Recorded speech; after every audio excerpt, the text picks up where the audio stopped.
Hey, what it do, sports world? It's me again. The Winner Circle podcast with me, Ray Diggs, is here, y'all. Where passion meets performance and champions are made. I'm your host, Ray Diggs, bringing you the energy, the insight, and the mindset from across the world of sports. From the locker rooms to the big stage, this is where the real ones talk and legends rise, and the motto stays the same. Winners will always win. The Winner Circle podcast with me, Ray Diggs.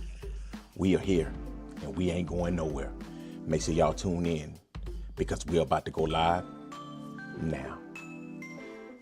Peace.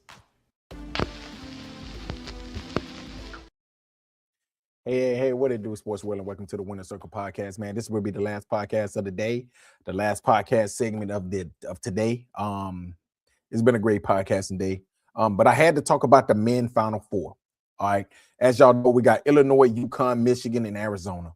Okay, these are four great teams. UConn being one of those teams that has won 2 national championships in like the last 3 or 4 years. Okay, Michigan, they're trying to do something that, that hadn't been done in a long time with the Michigan Wolverines. Arizona, same thing. These are hell teams. And then you got Illinois. Illinois has a team that a lot of people probably didn't see being here, but Illinois have a really good team. They have a team that was made for this moment, made for March. Okay, March, April. That's the type of team that they had. They got the big man. They got the guards. Okay, that's the 2 things that you need to make a deep run in the NCAA final NCAA men tournament. And like I said, we're down to 4. As you know, right now, UConn right now is beating Illinois right now 57-51 with 6 minutes and 46 seconds to go. But I think that Michigan-Arizona game, I think that right there can possibly, whoever wins that game, it's kind of like what I said about South Carolina and UConn. I said that whoever wins the South Carolina-UConn game will probably win the national championship. And that's why I think South Carolina will end up winning it tomorrow. It's the same thing with this one. I think that whoever wins this game out of Michigan and Arizona will possibly win the national championship. Because if you look at it, these are the 2 best teams. The only thing about it is the same thing that I said about UConn and South Carolina. They put them in the same side so they can meet in the Final Four and not in the national championship. And I think they did the same thing for Michigan and Arizona because these was the 2 best teams all season. Both of these teams right here, Michigan comes in at 35-3, Arizona comes in at 36-2. So I think that whichever one of these teams, the only team that I think that can give this team right here a run for their money might be UConn, even though I think UConn should be out right now, but they ain't. But I think that they should have lost against Duke, but Duke ended up wetting the bed and ended up letting UConn come back and win the game. As you know, Mullins hit the big 3, and then Duke ended up losing that game. But when you look at these Final Four teams, either one of these teams can win the national championship. But it's only 2 teams that I feel like have a really good chance to win it, and that is Michigan and Arizona, with UConn coming in as a close third. I think that these two teams right here, they're going to go at it tonight. And a lot of people saying that Michigan could run off on them. Michigan has been stomping out everybody in the tournament. So it won't surprise me if they come out here and put the hammer down on Arizona. But Arizona is one of those teams that I think that it's going to be hard to do that against them. And the reason why I think it's going to be hard to do that against them is because they have a big man and they have bigs. They have wings on the they have them wings. They have the wings out there. And I think that that's going to be hard for Michigan to control when you got 6'7", 6'8" wings, and then you got a 7'2" center down low, and you got a really good guard, which you got a good point guard. So I think that a mixture, and these 2 teams look identical. I said that a while ago. I said Michigan and Arizona is identical. They look the same. When they look in the mirror, they look at each other. Both of them got a 7-footer down low. Both of them have wings that's 6'8", 6'7". Both of them have point guards that's shifty, that can move around. And that's the reason why I think that this game right here, whoever wins this game here will possibly win the national championship.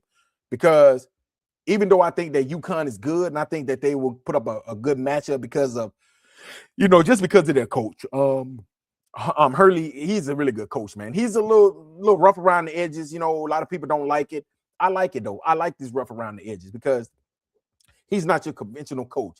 He do complain a lot. I think he complain way too much sometimes, but I can deal with a little bit of complaining because he's a really, really good coach, and his team goes out there and they perform every single game. Even being down against Duke, they still did not give up. They still played hard, and they ended up coming back. They're giving themselves a chance to win, and they ended up coming back and winning that game in the final 5 seconds.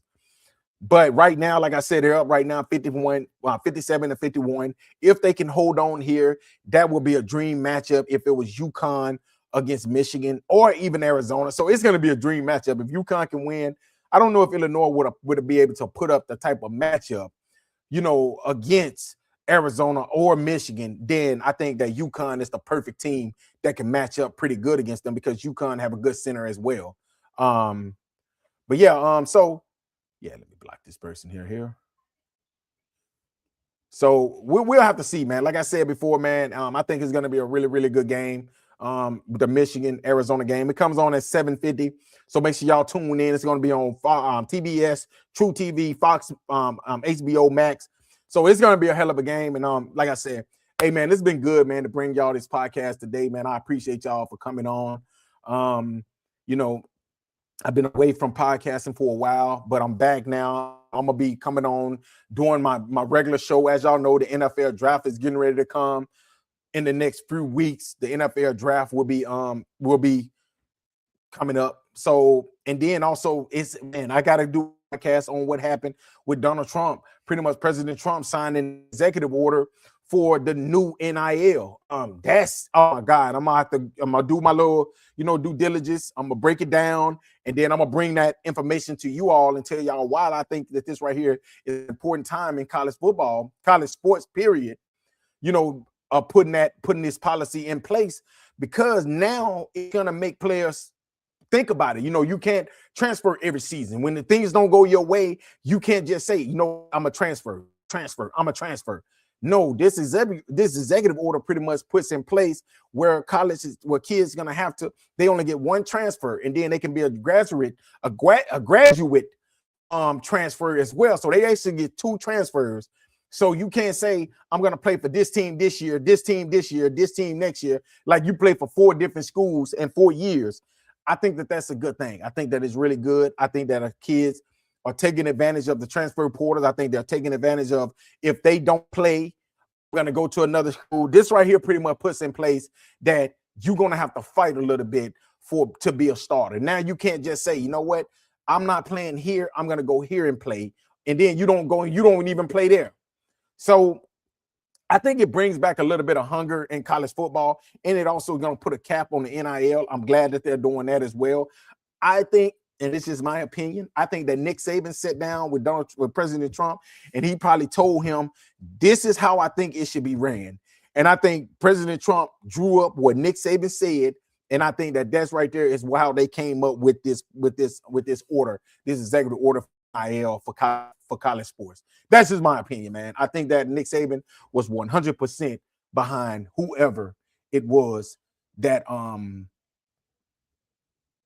did this. But hey, man, thank y'all again for listening to another great segment of the Winner Circle Podcast with me, Ray Diggs. Until next time, y'all have a great, great, great Saturday. Peace.